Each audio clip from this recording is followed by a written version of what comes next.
গিন্নি, তোমার ঝাড়ু দেওয়া শেষ হলো? হলে আমাকে দুটো খেতে দাও, আমি একবার কচু জমিটা দেখে আসি। আচ্ছা গো, তুমি বসো, আমার এই হয়ে এসেছে।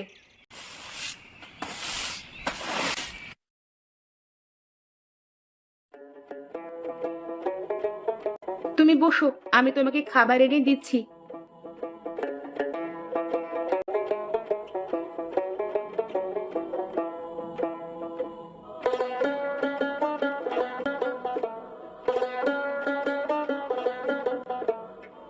গিন্নি, তুমি তাহলে থাকো, হ্যাঁ?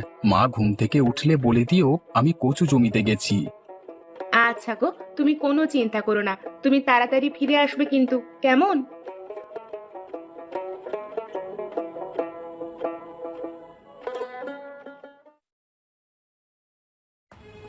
তা নায়েব, গায়ের খবর কি? কেউ বেশি বড় লোক হয়ে যাচ্ছে না তো?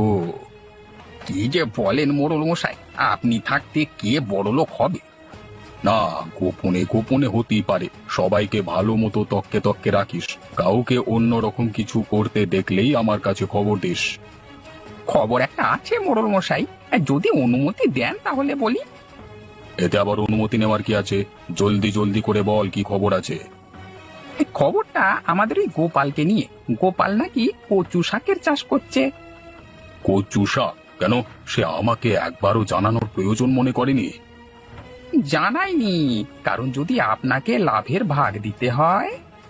আচ্ছা চল তো, একবার গিয়ে দেখে আসি। বেটা আমাকে না জানিয়ে কচু চাষ করা বার করছি। এবছর কচু শাক এবং কচু শুধুমাত্র আমি ফলাচ্ছি। ঠিক সময় মতো তুলতে পারলে কচু শাক এবং কচু বিক্রি করে ডবল লাভ কামাতে পারবো। হে হে হে হে।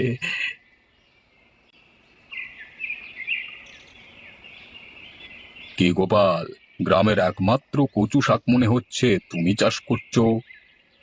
হ্যাঁ মোড়ল মশাই, এবছর কচু চাষ করতে ইচ্ছে গেল। হ্যাঁ, ইচ্ছে তো যাবি, ইচ্ছে তো যাবি, কিন্তু তুমি আমাকে একবারও জানানোর প্রয়োজন বোধ করলে না কেন? আমি কি তোমার কাছ থেকে সব টাকা লুটে নিতাম? না মোড়ল মশাই, তা না। আসলে আপনাকে একটু চমক দেওয়ার ইচ্ছে ছিল। সে তো আমি চমকেছি বটে। দেখো না, এমন চমকান চমকেছি, এবার ঘরে থাকতে না পেরে একেবারে তোমার জমিতে এসে হাজির হয়েছি। নিশ্চয়ই নায়েব মশাই আপনার কান ভাঙিয়েছে, তাই আপনি এখানে এসেছেন। কি বললি গোপাল? আমি মোড়ল মশাইয়ের কান ভাঙিয়েছি? এত বড় সাহস তোর! আহ, নায়েব, তুমি রাগ করো না। গোপাল এখন বড় ব্যবসায়ী হবে, ওর এইটুকু কথা শুনতে হবে বই কি। ঠিক আছে গোপাল, তুমি বরং কাজ করো, আমরা এলাম, কেমন?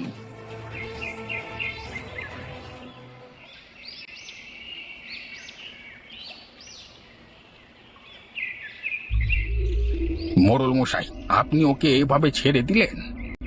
ছাড়বো কি বলছো নায়েব? গোপালের শেষ না দেখা পর্যন্ত আমি চুপচাপ বসে থাকবো না। আমি কিন্তু আজকে প্রচন্ড অপমানিত হয়েছি। তুমি কোনো চিন্তা করো না নায়েব, গোপালের এমন হাল করব যে ও ভিটে মাটি হারিয়ে পথের ভিখিরি হয়ে যাবে।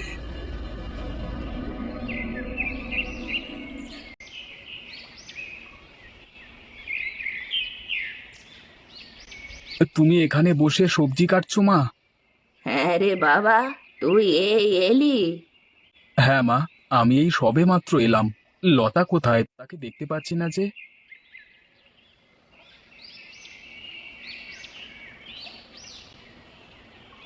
কি গো, তুমি এসেছো?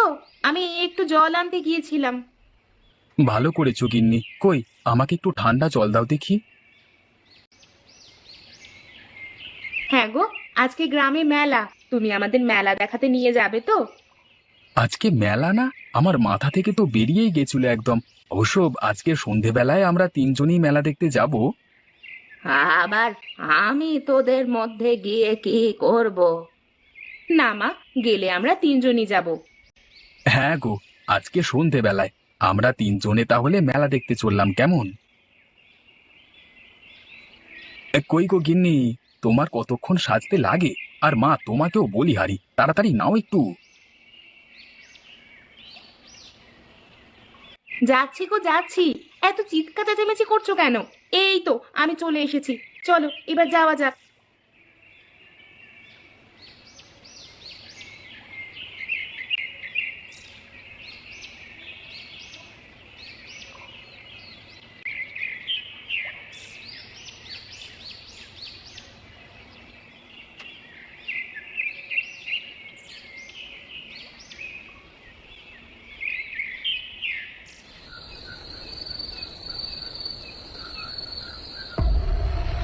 এই তোরা কোনো দিকে তাকাবি না।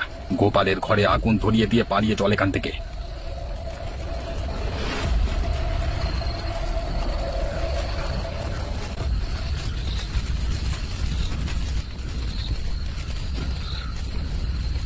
কি একটা পোড়া পোড়া গন্ধ পাচ্ছি না? হ্যাঁ মা, সেটা তো আমিও পাচ্ছি, কিন্তু এটা তো খড় পোড়া গন্ধ মনে হচ্ছে। তাহলে কাদের খড়ের পালুই পড়ছে কে জানে।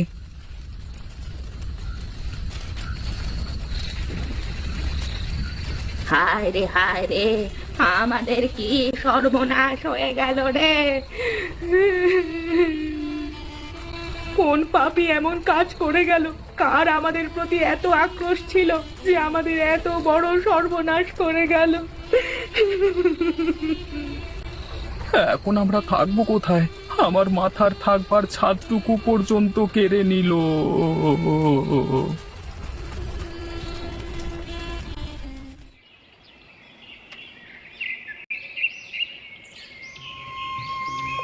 এখন কি করব গিন্নি? আমি যে বুঝতে পারছি না কোথায় থাকবো এখন। আমাদের কোন শত্রু যে এত বড় কাজ করলো? এ নিশ্চয়ই মোড়ল মশাইয়ের কাজ। আমি কচু চাষ করেছি বলে কালকেই আমাকে হুমকি দিয়ে এসেছিল। তুমি নিশ্চয়ই মুখোমুখি জবাব দিয়েছিলে। হ্যাঁ দিয়েছিলাম গিন্নি। আমাদের ঘর গেছে গেছে, কিন্তু আমাদের কচু ক্ষেত আমি নষ্ট হতে দেব না। চলো আমরা আজই ওই কচু ক্ষেতের মধ্যে ঘর বানিয়ে সেখানেই থাকি।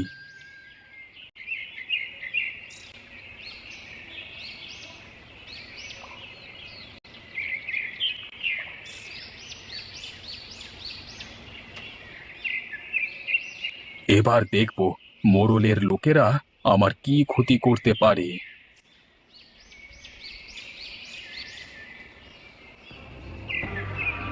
কি গোপাল, শুনলাম তোমার নাকি ঘর পুড়ে গেছে। ইস, কি হলো বলো তো? কি আর করবে গোপাল, কপালে যা ছিল তাই হয়েছে। হ্যাঁ সেই আর কি, যেটা গেছে গেছে, ও নিয়ে দুঃখ করে লাভ নেই। এখন আবার নতুন করে জীবন শুরু করতে হবে। হ্যাঁ সেই আর কি, কিছু সাহায্য লাগলে বলো কেমন। আশা করছি সাহায্য লাগবে না মোড়ল মশাই। মাথার উপরে যিনি আছেন তিনি সব দেখছেন। একদিন না একদিন হিসেব ঠিকই বুঝিয়ে দেবেন।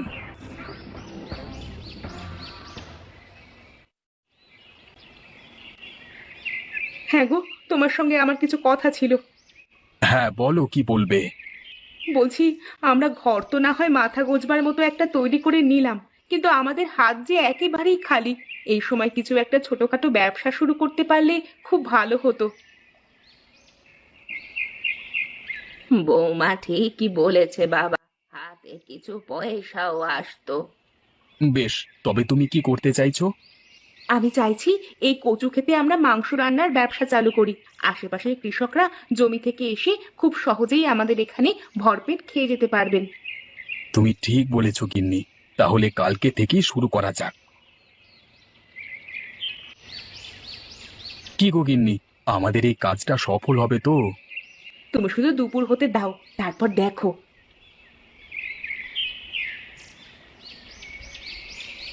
কি ব্যাপার বলো তো, এত সুস্বাদু মাংসের গন্ধ কোথা থেকে আসছে? আরে এটা তো মনে হচ্ছে গোপালের ওই কচু ক্ষেত থেকে আসছে। চলো তো গিয়ে বিষয়টা দেখি। মাংসের গন্ধে আমার পেটে খিদেটা যেন চাউর দিয়ে উঠলো।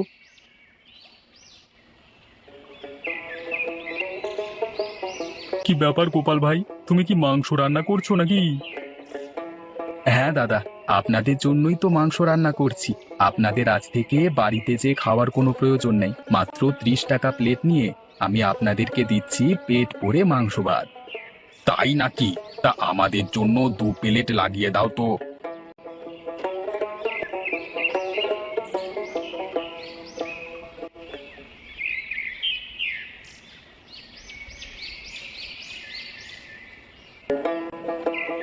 আহা, কি জিনিসটাই না খেলাম গো! সারাদিন খাটাখাটনির পর এরকম খাবার পেলে জমে যায়। এই নাও ভাই, আমাদের দুজনের প্লেটের দাম।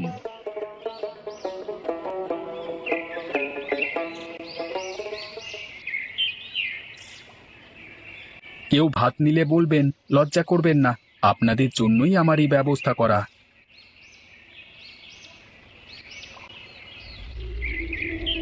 কি গোপাল, এসে দেখছি তুমি রীতিমতো একাধিপত্য বিস্তার করে ফেলেছো। আমার এলাকায় আমার নাকে ডগায় তুমি দেখছি দোকান দিচ্ছ, আমাকে জানাবার প্রয়োজন মনে করনি। আপনাকে জানিয়ে কি হবে মোড়ল মশাই? আমার উন্নতি দেখলে তো আবার আপনার সহ্য হয় না। আগেরবার যেমন বাড়িটা পুড়িয়ে দিয়েছিলেন, এবারে নিশ্চয়ই এই কচু ক্ষেতটাও পোড়ানোর ইচ্ছে আছে। মুখ সামলে কথা বলবি গোপাল। তোর কাছে কি প্রমাণ আছে যে মোড়ল মশাই তোর বাড়ি পুড়িয়েছে? প্রমাণ কিছু নেই, কিন্তু আমি তো জানি কে এ কাজ করেছে। গোপাল, তোমার দুঃসাহস দেখে আমি অবাক হচ্ছি। আজ থেকে কচু খেতে মাংস রান্না তোমাকে তুলে দিতে হবে। কেন তুলে দিতে হবে কেন? মগের মুলুক নাকি? আপনি যা বলবেন তাই নাকি? হ্যাঁ, এখানে কচু খেতে মাংস রান্না করে গোপাল আমাদের কত সাহায্য করে, আর আপনি কিনা ওদেরকে এখান থেকে হটাতে চাইছেন। আমরা সবাই বুঝতে পারছি আপনি গোপালকে একদম দেখতে পারেন না। এই, তোদের মুখে এত বড় বড় কথা শুনতে আমি এখানে আসিনি অসভ্যের দল। কি? আমরা অসভ্য?